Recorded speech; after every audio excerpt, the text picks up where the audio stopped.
C'est à vous, c'est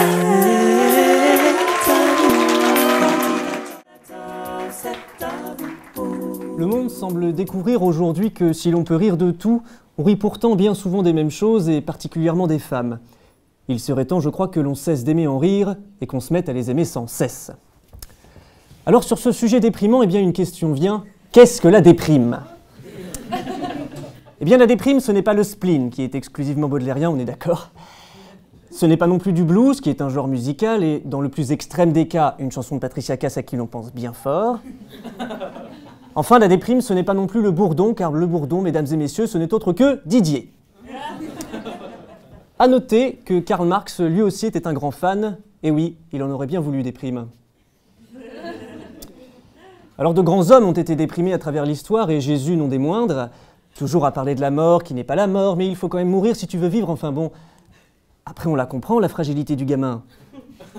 Une jeunesse compliquée sur fond de domination étrangère, un père absent mais omniprésent, parti s'occuper des affaires du monde, et une mère vierge sauve de tout soupçon. Alors ce qui aura sauvé Jésus, c'est sa foi en béton, hein. Le type était solide. Foi en béton, me direz-vous, qui ne l'aura pas empêché de terminer sur une croix en bois, croix de fer, on espère qu'il n'a pas menti. Alors deuxième question, Lucie, 8 ans, est fan de Pascal Obispo. La semaine dernière, de façon assez ironique, elle a trébuché au pied de la Tour Eiffel, là où, lui aussi, Pascal était tombé pour elle.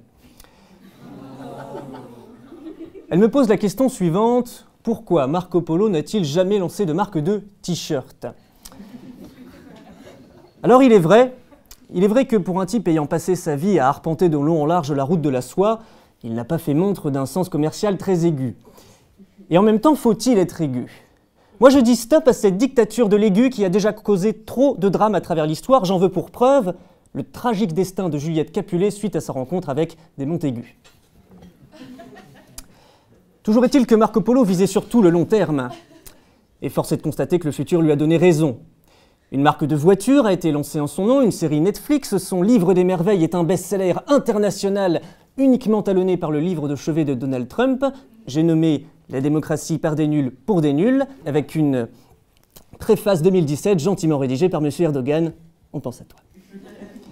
Mais surtout, les échanges épistolaires de Marco Polo avec le grand Gengis Khan ont inspiré l'une des plus belles chansons de toute l'histoire de la chanson française, chantée par Barbara. Dis, Khan, reviendras-tu ? Soyez fous et riez fin !